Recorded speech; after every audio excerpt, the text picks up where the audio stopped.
آپ کو پھر آج تک کوئی ہرا نہیں سکا تھا. اب تو خالد بن ولید اور اکرمہ پیچھے لوٹے واپس لوٹے ایسے دیکھے واپس جا رہے ہیں جدھر سے کفار. اتنا سفر آپ نے طے کیا, پیچھے لوٹے مدینہ پہنچے, مدینے سے آ کر اس پہاڑی کے پیچھے اب انتظار کرنے لگے. مسلمانوں کو نہیں پتا کہ خالد بن ولید پہاڑی کے پیچھے چھپا ہوا ہے. جب حضرت خالد بن ولید پہاڑی کے پیچھے چھپ گئے, اب جو ابو سفیان تھا وہ بھی زیادہ تعداد میں, وہ بھی مین جو سپہ ساتھ ابو سفیان تھا, ٹکڑوں میں تقسیم ہوئے تھے یہ بھی. ابو سفیان نے دیکھا کہ مسلمان کم ہیں, اس نے مسلمانوں کے اوپر حملہ کر دیا. جب مسلمانوں کے اوپر حملہ کیا تو مسلمان کم تھے, اوپر تیر انداز سے جب دیکھا حملہ ہوگا انہوں نے تیر مارنا شروع کر دیا. جب تیر مارنا شروع کر دیے جو کفار و مشرکین تھے وہ تعداد میں زیادہ تھے, جہنم واصل ہونا شروع. ایک تیر آتا تھا 4 کو لگتا تھا. اللہ کی غیبی مدد بھی مسلمانوں کے ساتھ. جب کفار مرنا شروع ہوئے, جہنم واصل ہونا شروع ہوئے, انہوں نے دیکھا کہ ہم تعداد میں ہم لوگ زیادہ ہیں, مر بھی ہم رہے, کیوں نہ اپنی جان بچائی جائے, بھاگا جائے. انہوں نے بھاگنے کا فیصلہ کیا. جو کچھ انہوں کے ہاتھوں میں چھوڑا, بھاگنا شروع کر دیا. جوتے اتارے, وہ پیچھے کی طرف بھاگنا شروع کر دیا. جب بھاگنا شروع کر دیا جو کفار مشرکین تھے, اب وہ بھاگ رہے, میدان خالی ہو رہا ہے, مسلمان بھی پیچھے بھاگ رہے, ان کو مار رہے ہیں مسلمان. جب میدان خالی ہوا, مسلمانوں نے سوچا ہم جنگ جیت چکے تھے. اس وقت یہ پہاڑی علاقے تھے, چٹانی علاقے تھے, جو کفار تھے پہاڑوں کے پیچھے چھپ گئے تھے جان بچا کے. جب وہ چھپ گئے تھے, اب میدان جو تھا وہ خالی ہو گیا. مسلمان جشن منانے لگے کہ ہم جنگ جیت چکے. اب مسلمانوں پہ حملہ نہیں ہوا. اب کفار دور دور تک نظر نہیں آ رہے. اوپر جو مسلمان کھڑے انہوں نے بھی دیکھا دور دور کفار نظر نہیں آ رہا. یہ نہیں پتا پیچھے خالد بن ولید چھپا ہوا ہے, انتظار کر رہا ہے. جب نیچے جو مسلمان تھے انہوں نے سوچا کیوں نیچے سے مال و غنیمت اکٹھا کیا جائے. مال و غنیمت کیا تھا؟ یہ سونا زیورات نہیں تھا, تلواریں تھیں, نیزے تھے, لڑنے کا سامان تھا.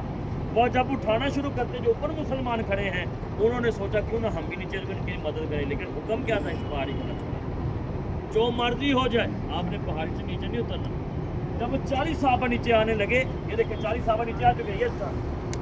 یہ جو نشان بنا یہ صحابہ کا بنا ہوا ہے. اس وقت 40 صحابہ نیچے آ چکے تھے. 40 صحابہ جب نیچے اترے, حضرت حضرت عبداللہ بن جبیر رضی اللہ عنہ پیچھے سے آوازیں دے رہے ہیں کہ اللہ کے نبی نے حکم دیا ہم نے نیچے نہیں اترنا, نیچے والے جو کر دیں ان کو کرنے دے, ہم نے نیچے نہیں اترنا. اس وقت 40 صحابہ نیچے اترے. جب نیچے اترے تو کفار نے دیکھا, حضرت خالد بن ولید نے دیکھا کہ مسلمان نیچے آ گئے, وہ پیچھے سے حملہ کر دیا. یہ دیکھیں 40 صحابہ نیچے آ چکے, پیچھے سے مشرکین منافقین نے حملہ کر دیا. 40 صحابہ نیچے شہید ہو. اب جو 10 صحابہ تھے اوپر تھے, اکرمہ پیچھے سے رہا, اس نے مسلمانوں کے اوپر حملہ کیا. 10 صحابہ عبداللہ بن جبیر اس پہاڑی کے اوپر شہید. اب جو پہاڑی تھی یہ مسلمانوں کے ہاتھوں سے نکل گئی. اب کفار کفار جو مشرکین تھے اس پہاڑی کے اوپر قابض ہو. اب انہوں نے کیا کیا, دیکھیں درمیان میں جھنڈا بنا, انہوں نے اپنا جھنڈا لہرانا شروع کر دیا. جیسے یہ چیز کو فتح کرتے ہیں نا تو اپنے لوگوں کو بتانے کے لیے جھنڈا لہراتے ہیں, بھائی ہم نے سب جگہ کو فتح کر لیا. جب انہوں نے جھنڈا لہرایا, جو کفار چھپے ہوئے تھے باہر نکلنا شروع ہو گئے. جب باہر نکلنا شروع ہو گئے, اب چاروں طرف سے مسلمانوں کو گھیر لیا گیا. اب درمیان میں مسلمان, اب مسلمانوں کے پاس تو سامان ہے لڑنے کا, لیکن کفار کے پاس نہیں ہے.